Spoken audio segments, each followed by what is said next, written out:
Hello guys, welcome to my channel R T classes. तो आज हम आपके लिए एक नया अध्याय लेके आए हैं जिसमें हम क्लास 10th के हिंदी काव्य के चैप्टर 1 सूरदास नामक पाठ के अंतर्गत सूरदास के पदों का वर्णन करेंगे जो कि सूरसागर से लिया गया है। तो आइए हम देखते हैं कि सूरदास का पहला पद क्या है।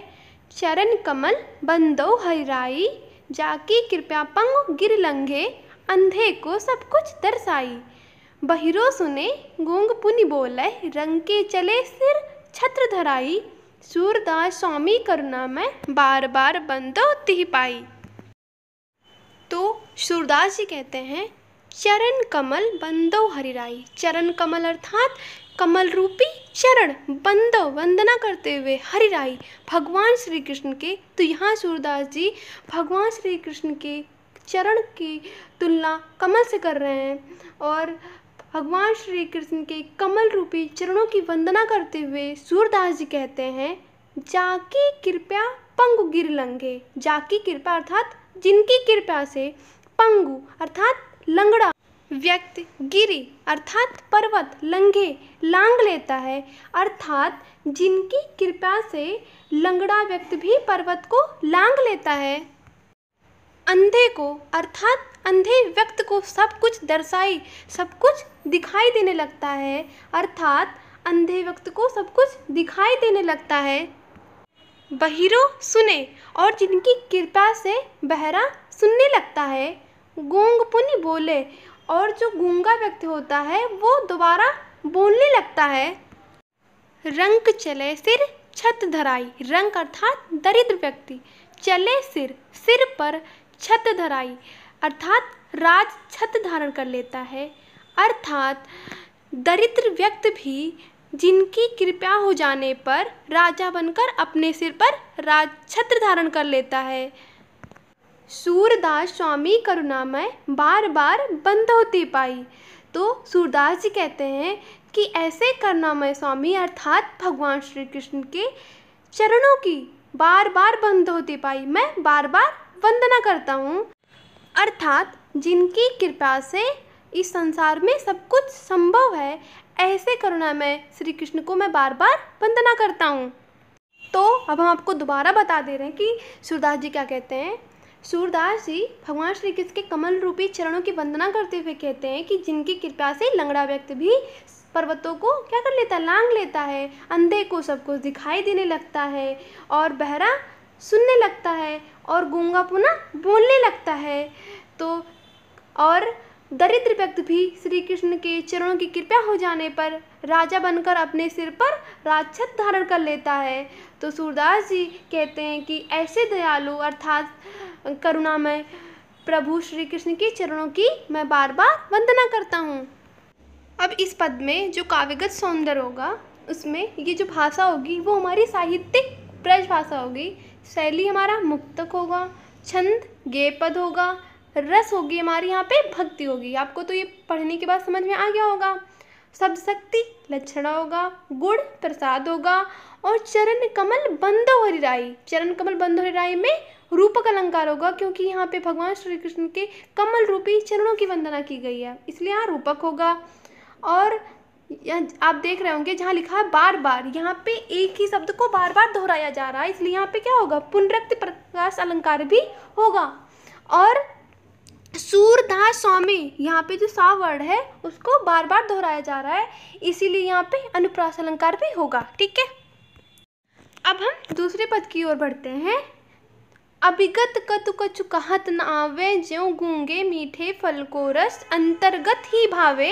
परम स्वाद सब ही सुनिरंतर अमित तोष उपजावे।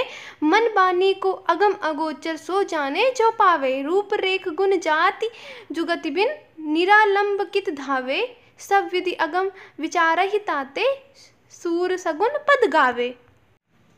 इस पद में सूरदास जी ने निर्गुण ब्रह्म और सगुण ब्रह्म अर्थात निराकार ईश्वर और साकार ईश्वर के बीच भेद बताया है और अंत में उन्होंने निराकार ईश्वर की उपासना को कठिन और साकार ईश्वर की उपासना को सरल बताया है।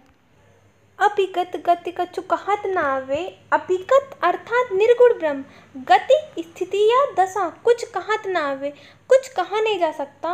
अर्थात निर्गुण ब्रह्म का वर्णन करना अत्यंत कठिन है, अर्थात उनकी स्थिति के बारे में कुछ कहा नहीं जा सकता है। ज्यों गूंगे मीठे फल को रस अंतर्गत ही भावे। जिस प्रकार से जो गूंगा व्यक्त होता है वो मीठे फल के स्वाद का वर्णन नहीं कर सकता, अंतर्गत ही पावे, और वो अपने मन ही मन उसका अनुभव या आनंद लेता है। उसी प्रकार से जो निर्गुण ब्रह्म की जो उपासना करते हैं जो भक्त, वो उसका वर्णन नहीं कर सकते हैं। अर्थात उसी प्रकार निर्गुण ब्रह्म की भक्त के आनंद का केवल अनुभव किया जा सकता है, उसे वाणी द्वारा प्रकट नहीं किया जा सकता। परम स्वाद सबही सुनिरंतर अमित तोष उपजावे। परम अर्थात बहुत अधिक, स्वाद अनुभव, अमित अर्थात अधिक, तोष संतोष, उपजावे उत्पन्न होता है। अर्थात कहने का अर्थ ये है कि जो निर्गुण ब्रह्म की प्राप्ति कर लेते हैं उन्हें निरंतर अत्यधिक आनंद प्राप्त होता है। मन बानी को अगम अगोचर सो जाने जो पावे। जो जाने सो पावे अर्थात जो उसे जान लेता है वही उसे पा सकता है या पा लेता है। मन वाणी अर्थात मन और वाणी को अगम अर्थात जहाँ पे जाया नहीं जा सकता, अगोचर अर्थात इंद्रियों से परे हो, अर्थात जहाँ पर मन और वाणी की भी पहुँच कठिन है। सो जाने जो पावे, जो उसे जान लेता है वही उसे पाता है। रूप रेख गुण जाति जुगत बिन निरालंब कित धावे। रूप अर्थात निर्गुण ब्रह्म का ना कोई रूप है, रेख ना कोई आकृति है, गुण ना कोई विशेषता है, जाति ना जाति है, जुगत अर्थात युक्त अर्थात वो किसी युक्त से प्राप्त नहीं किया जा सकता है। निरालंब अर्थात बिना किसी सहारे या आधार के, कित धावे, धावे अर्थात दौड़ना या भटकना, अर्थात ऐसी स्थिति में भक्त का मन बिना किसी आधार के कहाँ भटकता रहेगा या बिना किसी सहारे के कहाँ भटकता रहेगा। सब विधि अगम विचार ही ताते सूर सगुन पद गावे। सब विधि सब प्रकार से अगम विचार ही ताते, ताते इसी कारण से, अगम विचार करके, इसी कारण सभी प्रकार से विचार करके सूर सगुन पद गावे। अर्थात सूरदास जी सगुण ब्रह्म पद का गान करते हैं। अर्थात इसी कारण सभी प्रकार से विचार करके सूरदास जी ने सगुण श्री कृष्ण की लीला के पद का गान करना उचित समझा है। अब काव्यगत सौंदर्य में हम भाषा क्या लिखेंगे। भाषा यहाँ पे हमारी साहित्यिक ब्रज होगी। शैली मुक्तक, छंद, गेय पद, रस यहाँ भक्ति होगी और शांत भी लिख सकते हैं। यहाँ पे अब अलंकार देखते हैं। यहाँ पे क्या होगा, अगम अगोचर। अगम अगोचर में जो आ वर्ड है वो बार बार दोहराया जा रहा है, ठीक है। तो यहाँ पे अनुप्रास अलंकार होगा। जाति जुगत में भी जो जा वर्ड है वो बार बार दोहराया जा रहा है, और सूर सगुन में भी जो सा वर्ड है वो बार बार दोहराया जा रहा है, तो यहाँ पर भी अनुप्रास अलंकार होगा। अब हम अगले पद की ओर बढ़ते हैं। कि लिखत कान घुटरवन आवत, मनमय कनक नंद के आंगन बिंब पकड़बे धावत।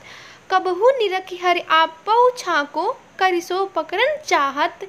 किलकी हसत राजत द्वैदतियाँ, पुनि पुनि तेहि अहुगाहत। कनक भूमि पर कर पग छाया, ये उपमा इक राजति। करि करि प्रतिपद प्रतिमनि वसुधा, कमल बैठ की साजति। बाल दशा सुख निरख जसोदा, पुनि पुनि नंद बुलावत। अचरा तरलय ढाकी, सूर के प्रभु को दूध पियावत। इस पद में सूरदास जी ने मड़ियों से युक्त आंगन में घुटनों के बल चलते हुए भगवान श्री कृष्ण की शोभा का वर्णन किया है। सूरदास जी कहते हैं कि लिखत कान घुटरवन आवत। किलकत अर्थात किलकारी मारते हुए, कान अर्थात बालक श्री कृष्ण, घुटरवन घुटनों के बल, आवत चलने लगे हैं। सूरदास जी कहते हैं कि बालक श्री कृष्ण किलकारी मारते हुए अपने घुटनों के बल चलने लगे हैं। मणिमय कनक नंद के आंगन, मणिमय अर्थात मणियों से युक्त, कनक अर्थात सोना, नंद के आंगन, नंद का आंगन, बिंब, बिंब अर्थात प्रतिबिंब या परछाई, पकड़बे पकड़ने की, धावत दौड़ते हैं। अर्थ राजा नंद है, उनका जो आंगन है वो सोने का बना हुआ है और मड़ियों से जड़ित है, और उस आंगन में श्री कृष्ण अपने घुटनों के बल चलते हैं तो वो अपना प्रतिबिंब पकड़ने के लिए दौड़ते हैं। कबहू निरखी हरि अप्पो झाको, अर्थात बालक श्री कृष्ण अपनी परछाई को देखकर करिसो पकड़न चाहत, उसको पकड़ना चाहते हैं, अर्थात भगवान श्री कृष्ण, बालक श्री कृष्ण अपनी परछाई को देखकर उसे पकड़ना चाहते हैं। किलकी हसत, अर्थात किलकारी मारकर हंसना, राजत अर्थात शोभित होना, दो दतियाँ, दो दांत, पुनि पुनि बार बार, तिह उनको, अवगाहत पकड़ना, अर्थात भगवान श्री कृष्ण जब किलकारी मारकर हंसते हैं तो उनके मुख में दो दांत शोभा देते हैं और उन दांतों के प्रतिबिंब को वो पकड़ने का प्रयास करते हैं। कनक भूमि अर्थात सोने की भूमि पर, करपग छाया अर्थात हाथ पैरों की छाया, ये उपमा एक राजित अर्थात इस प्रकार से प्रतीत होता है, उनके हाथों पैरों की छाया उस सोने के फर्श पर ऐसे प्रतीत होता है। करी करी प्रद पद प्रतिमनि वसुधा, वसुधा अर्थात पृथ्वी, और मानो प्रत्येक मणि में उनके बैठने के लिए पृथ्वी ने कमल बैठकी साजत, कमल का आसन सजा दिया हो, अर्थात उनके हाथों पैरों की छाया उस सोने के फर्श पर ऐसे प्रतीत हो रहा है जैसे मानो उनके बैठने के लिए पृथ्वी ने कमल का आसन सजा दिया हो। बाल दशा अर्थात भगवान श्री कृष्ण के बाल रूप को सुख सुख पाती है निरख देखकर, जसोदा यशोदा मैया अर्थात भगवान श्री कृष्ण की बाल लीलाओं को देखकर माता यशोदा बहुत ही सुख या आनंदित होती हैं। पुनि पुनि नंद बुलावत, और बार बार नंद जी को बुलाती हैं, अर्थात भगवान श्री कृष्ण के बाल लीला को देखकर माता यशोदा बहुत ही आनंदित होती हैं और बाबा नंद को बार बार बुलाती हैं। अचरा तरले ढाकी अर्थात आंचल के नीचे ढककर सूर्य के प्रभु, सूरदास के प्रभु बालक श्री कृष्ण को दूध पियावत, को दूध पिलाने लगती हैं, अर्थात माता यशोदा सूरदास के प्रभु बालक श्री कृष्ण को अपने आंचल से ढककर दूध पिलाने लगती हैं। अब हम काव्यगत सौंदर्य लिखेंगे तो यहाँ पे जो भाषा का प्रयोग हुआ है वो सरस मधुर ब्रज भाषा का प्रयोग हुआ है, ठीक है। और यहाँ पे जो शैली होगी वो मुक्तक, छंद गिरेपद होगा। यहाँ पे रस क्या होगा, यहाँ पे माता और भगवान बालक श्री कृष्ण की बात हो रही है ना, तो यहाँ पे कौन सा रस होगा, वात्सल्य रस होगा। और यहाँ पे सप्तशक्ति लक्षणा होगा, गुड़ प्रसाद और माधुर्य होगा। यहाँ पे जो अलंकार किलकत कान, जो का वर्ड है यहाँ पे उसको बार बार दोहराया जा रहा है तो इसमें अनुप्रास होगा। द्वैदतिया में भी दावर्ड को दोहराया जा रहा है। प्रतिपद प्रतिमनि में भी प्रावर्ड को बार बार दोहराया जा रहा है तो अनुप्रास अलंकार होगा। कमल बैठकी में रूपक अलंकार होगा। करी करी पुनि पुनि में एक ही शब्द को बार बार दोहराया जा रहा है, ये तो यहाँ पे पुनरुक्त प्रकाश अलंकार होगा। अब इस पद में भगवान श्री कृष्ण कहते हैं, मैं अपनी सब गाय चरइयो, प्रात होत बल के संग जइयो, तेरे कहे न रहियो। ग्वाल बाल गैयन के भीतर नेह को डर नहीं लागत, आज न सोओ नंद दुहाई रैनी रहूंगो जागत। और ग्वाल सब गाय चरइयो, मैं घर बैठे रहियो, सूर्य श्याम तुम सोई रहियो, अब प्रात जान मैं दहियो। इस पद में बालक श्री कृष्ण माता यशोदा से गाय चराने के लिए वन में जाने के लिए हट कर रहे हैं, तो यहाँ पे उसी के बारे में वर्णन किया गया है। मैं अपनी सब गाय चरइयो, यहाँ पे भगवान श्री कृष्ण माता यशोदा से हट करते हुए कहते हैं कि हे माता, मैं अपनी सभी गायों को चराने के लिए वन में जाऊंगा। प्रात होत बल के संग जइयो, अर्थात प्रात होत सुबह होते हुए बल के संग अर्थात भाई बलराम के साथ जाऊंगा, तेरे कहियो न रहियो, और मैं आपके कहने से नहीं रुकूंगा। अर्थात अपनी माता यशोदा से हट करते हुए कहते हैं कि हे माता, मैं अपनी सब गायों को चराने के लिए वन में जाऊंगा और प्रात होते हुए मैं अपने बड़े भाई बलराम के साथ गाय चराने चला जाऊंगा और आपके कहने पर न रुकूंगा। ग्वाल बाल गैयन के भीतर, अर्थात मुझे ग्वाल बाल और गायों के भीतर नेको डर नहीं लागत, मुझे जरा सा भी डर नहीं लगता है। आज न सोऊं नंद दुहाई, नंद दुहाई अर्थात नंद बाबा का कसम खाकर कहता हूँ कि मैं आज रात भर नहीं सोऊंगा, नहीं रहूँगा जागत और रात भर जागता ही रहूँगा। और ग्वाल बाल सब गैयों चराइए, अर्थात सारे ग्वाल बाल गाय चराने के लिए चले जाएंगे, मैं घर बैठे रहूँगा और मैं घर पर अकेला ही बैठा रहूँगा। सूर्य श्याम तुम सोई रही हो। अब सूरदास जी कहते हैं कि माता यशोदा श्री कृष्ण से कहती हैं कि तुम अभी निश्चित होकर सो जाओ, प्रात जान में दहियो, और सुबह होते ही मैं तुमको गाय चराने के लिए जाने, अर्थात तुम निश्चित होकर सो जाओ और बिल्कुल भी चिंता मत करो।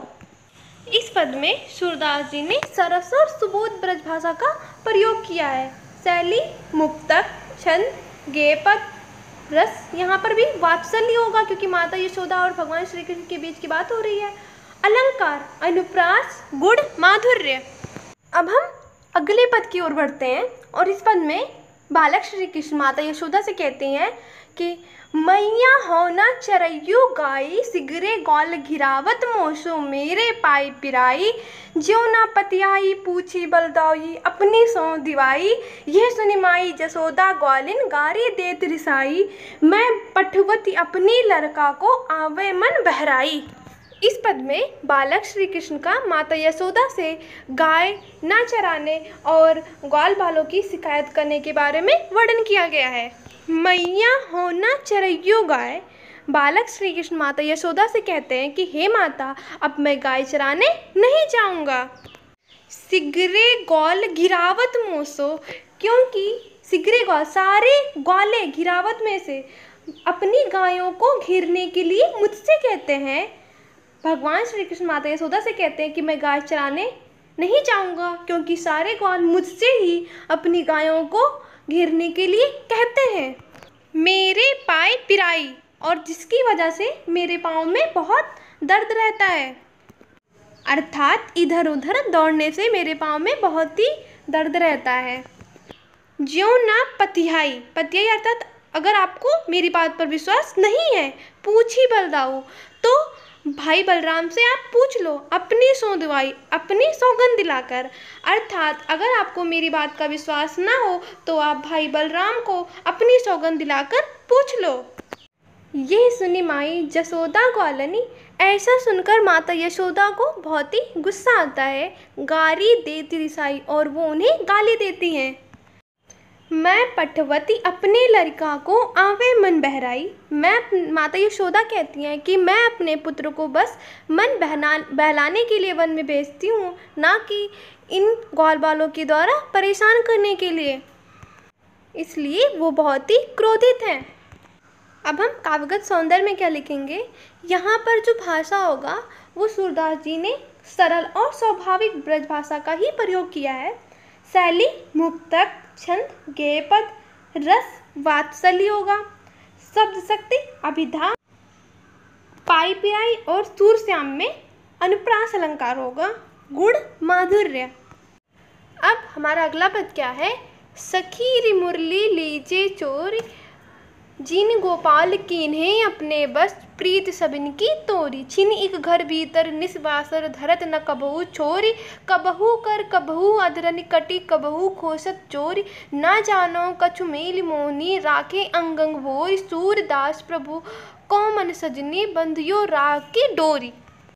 इस पद में सूरदास जी कहते हैं कि भगवान श्री कृष्ण की मुरली है, उसके प्रति गोपियों की ईर्ष्या भाव को इस पद में व्यक्त किया गया है। सखी री मुरली लीजे चोरी, इस पद में एक गोपी दूसरे गोपी से कहती है कि हे सखी, हमें श्री कृष्ण की ये मुरली चुरा लेनी चाहिए।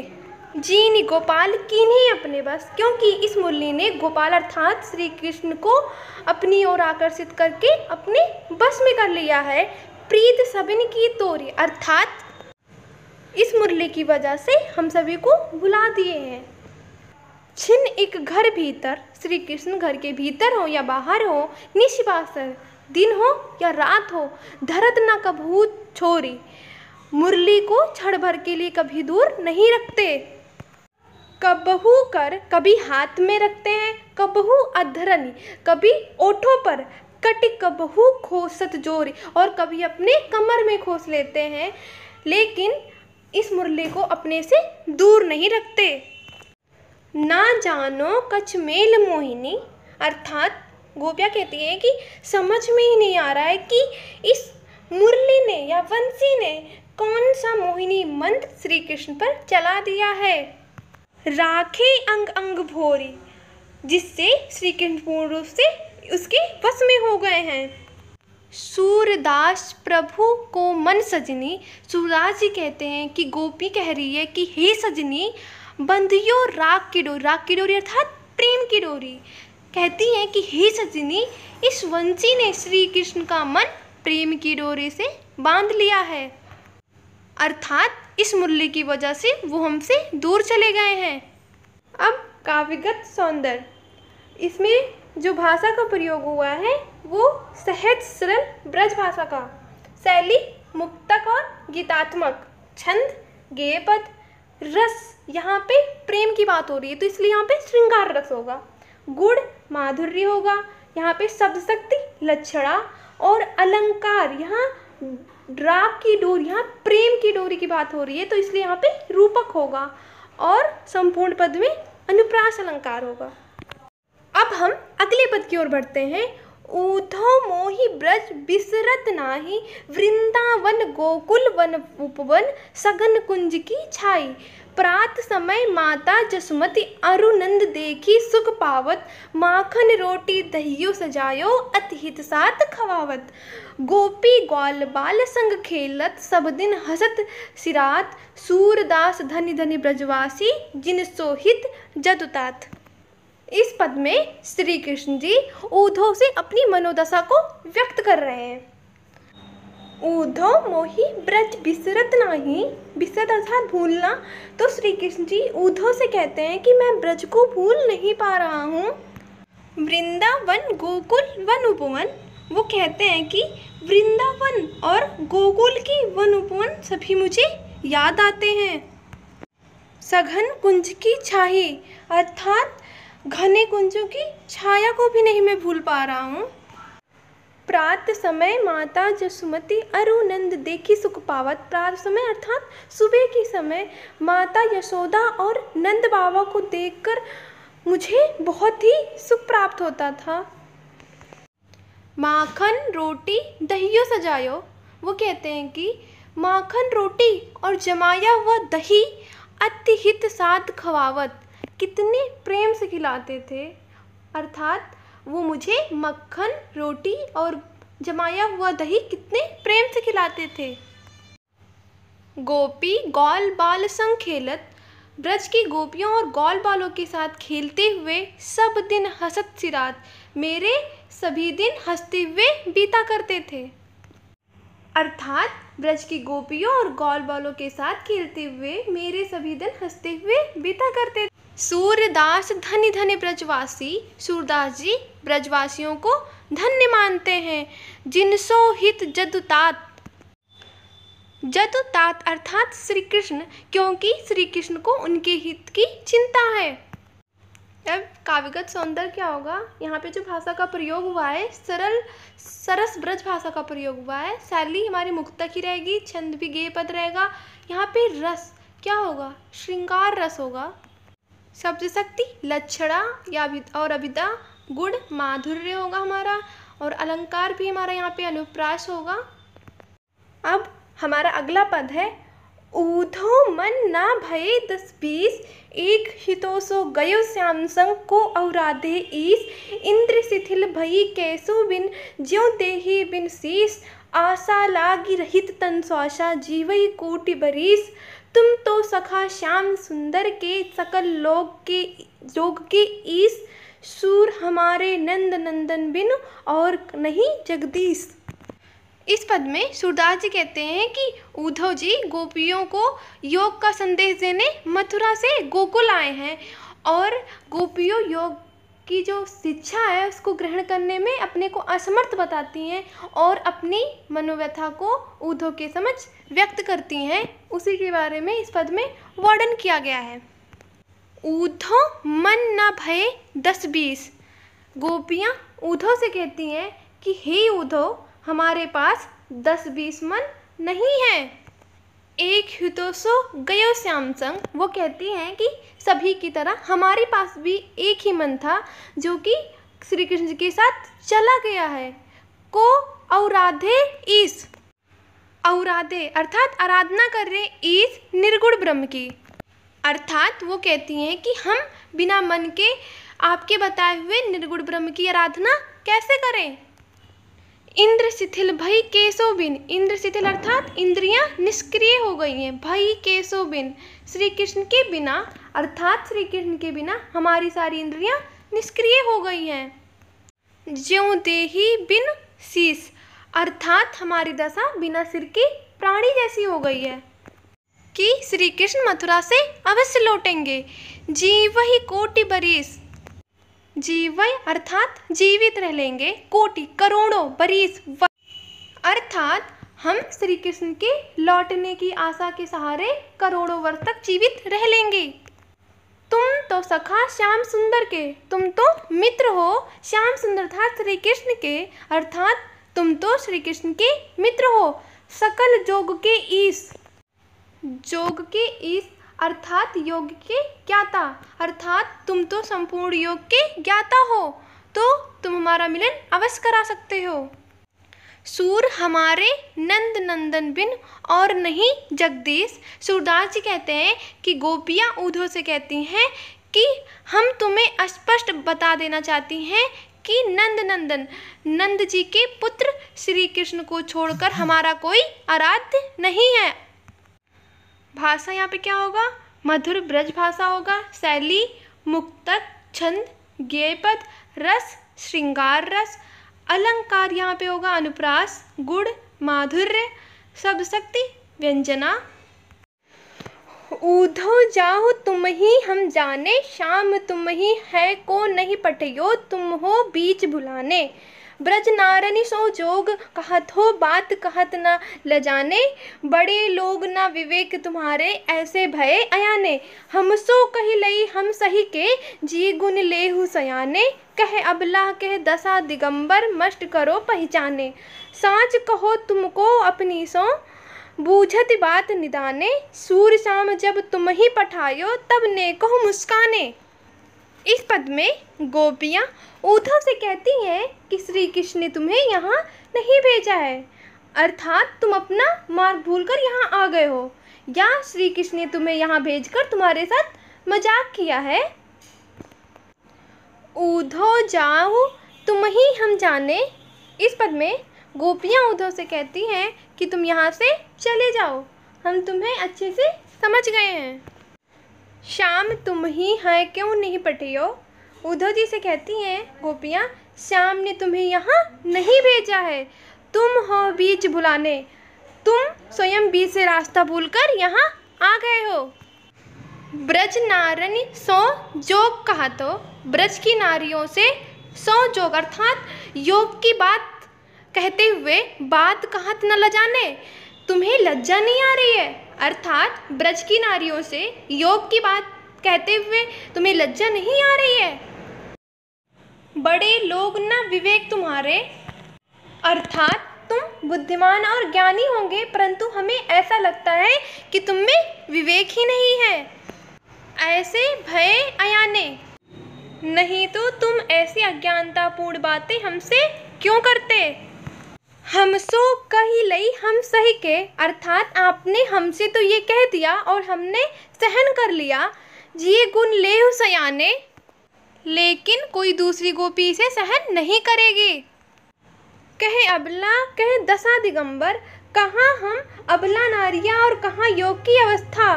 मस्त करो पहचाने अर्थात अब तुम चुप हो जाओ और सोच समझकर बात कहो। साँच कहो तुमको अपनी सो, सच सच बताना तुम्हें अपनी कसम है। बूझत बात निधाने, अर्थात जो तुम सच ना बोले। सूर्य श्याम जब तुम ही पठायो। सूरदास जी कहते हैं कि गोपियाँ उद्धव से कहती हैं कि जब आपको श्री कृष्ण ने यहाँ भेजा था तब नेको मुस्काने, उस समय वो थोड़ा सा मुस्काए थे या नहीं, अर्थात वे अवश्य मुस्काए होंगे, तभी तो उन्होंने तुम्हारे साथ उपहास करने के लिए तुम्हें यहाँ भेजा है।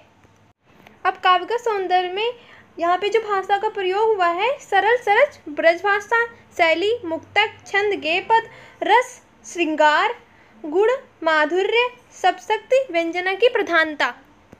निर्गुण कौन देश को बासी, मधुकर कही समझाई सो दे बुझत साँच ना हासी। कौ है जनक कौन है जननी, कौन नारी को दासी। कैसे बरन बेस है कैसो, कि रस में अभिलाषी। पाओगे पुनि कियो आपनो, जो रे करोगे गासी।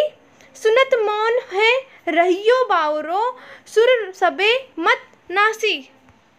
इस पूरे पद में सूरदास जी ने गोपियों के माध्यम से निर्गुण ब्रह्म की उपासना का खंडन और सगुण कृष्ण की भक्ति का मंडन किया है। निर्गुण कौन देश को बासी, गोपियाँ उद्धव से कहती हैं कि हे उद्धव, तुम ये बताओ कि तुम्हारा वो निर्गुण अर्थात निर्गुण ब्रह्म कौन देश को वासी, किस देश का रहने वाला है, अर्थात तुम ये बताओ तुम्हारा वो निर्गुण ब्रह्म किस देश का रहने वाला है। मधुकर कही समझाई सो दे, अर्थात कसम दिलाकर गोपियाँ कहती हैं हम तुमको शपथ दिलाकर सच सच पूछ रही हैं। बूझत साँच न हासी, अर्थात कोई हंसी या मजाक नहीं कर रही हैं हम। कौ है जनक कौन है जननी, कौन नारी को दासी। वो कहती हैं कि तुम बताओ उस निर्गुण का पिता कौन है, उसकी माता कौन है, कौन नारी, उसकी पत्नी को दासी, और दासियाँ कौन कौन हैं। कैसे बरन, अर्थात उस निर्गुण ब्रह्म का बरन अर्थात रंग कैसा है। वेश है कैसो, अर्थात उसकी वेशभूषा कैसी है। कि रस में अभिलाषी, और उसकी किस रस में रुचि है। पावे गो पुनि कियो आपनो, जो करोगे गासी। गासी अर्थात छल कपट। गोपियाँ कहती हैं उद्धव से यदि तुम सही बात बताने में जरा सा भी कपट करोगे, पाओगे पुनि कियो आपनो, तो अपने किए का फल अवश्य पाओगे, अर्थात तुम हमें सच सच बता दो। सुनत मौन है रहियो बावरो, सुनत अर्थात गोपियों की ऐसे प्रश्नों को सुनकर मौन है रहियो बावरो, उद्धव जी बिल्कुल ही शांत मौन हो गए। सूर सबे मति नासी, नासी अर्थात नष्ट हो जाना। सूरदास जी कहते हैं कि गोपियों के सामने उद्धव जी का सारा ज्ञान जो था वो नष्ट हो गया। अब काव्यगत सौंदर्य में क्या लिखेंगे हम, यहाँ पे जो भाषा का प्रयोग हुआ है वो सरल ब्रज है, शैली मुक्तक। यहाँ पे रस क्या है, यहाँ वियोग श्रृंगार होगा और हास्य भी होगा। छंद गेयपद, गुण माधुर्य और अलंकार अनुप्रास। अब हमारा अगला पद क्या है, संदेशो देवकी सो कहियो, हो तो धाई तुम्हारे सुत की, मया करत ही रहियो। यद्यपि टेव तुम जानती उनकी, तऊ मोहि कही आवे। प्रात होत मेरी लाल लड़ेंते, माखन रोटी भावे। तेल उपटनो अरुतातो जल, ताहि देखी भजी जाते। जोई जोई मागत सोई सोई देती, क्रम क्रम करके निहाते। सूर पथिक सुन मोहि रैनी दिन, बढ़ियो रहत उर सोच। मेरो अलक लड़े तो मोहन, वही करत संकोच। इस पद में सूरदास जी कहते हैं कि श्री कृष्ण के मथुरा चले जाने पर माता यशोदा बहुत ही दुखी हैं और वो देवकी को संदेश भेजते समय अपने मन की पीड़ा को व्यक्त कर रही हैं। इस पद में सूरदास जी कहते हैं कि श्री कृष्ण के मथुरा चले जाने पर माता यशोदा बहुत ही दुखी हैं और वो देवकी को संदेश भेजते समय अपने मन की पीड़ा को व्यक्त कर रही हैं। संदेशो देवकी सो कहियो, यशोदा जी देवकी माता को संदेश भेजती हैं और कहती हैं, हाँ तो धाई तिहारे सुत की मया करत ही रहियो। धाई अर्थात सेविका, तिहारे सुत की तुम्हारे पुत्र की। वो कहती है माता देवकी से कि मैं तुम्हारे पुत्र अर्थात श्री कृष्ण का पालन पोषण करने वाली एक सेविका हूँ। मैया करत ही रहियो, पर वो मुझे मैया कहता रहा। यद्यपि तेव तुम जानती उनकी, यद्यपि तुम उसकी आदतें तो जानती ही होगी। तो मोही कही आवे, फिर भी मेरा मन तुमसे कहने के लिए भावुक हो रहा है। प्रात होत अर्थात सुबह होते ही मेरे लाल अर्थात मेरे पुत्र को लड़ेते लाडले माखन रोटी भावे। माखन रोटी बहुत ही अच्छी लगती है। तेल उपटनो अरुतातो जल, तेल उपटनो अर्थात वो तेल उपटन अरुतातो और गर्म पानी को पसंद नहीं करता है। ताही देखी भज जाते अर्थात वो ये देखकर भाग जाता है। जोई जोई मांगत अर्थात वो जो जो मांगता था सोई सोई दे मैं वो उसे दे देती थी। क्रम क्रम करके नहाते और वो धीरे धीरे नहाता था। सूर पथिक सुन मोहि रहने दिन अर्थात रात दिन। सूरदास जी कहते हैं कि माता यशोदा कहती हैं कि मुझे बस रात दिन बड़ियो राहत और सोच यही चिंता सताती रहती है। मेरो अलग लड़े तो मोहन कि मेरा लाडला मोहन हुए हैं करत संकोच कि अभी भी तुमसे कुछ मांगने में संकोच करता होगा अर्थात देवी की माता से। अब भाषा यहाँ पे क्या होगा, सरल सरस ब्रज भाषा, शैली मुक्तक, छंद गेय पद, रस वात्सल्य होगा क्योंकि माता और पुत्र के बीच के प्रेम को बताया गया है। शब्द शक्ति, व्यंजना, गुण, माधुर्य।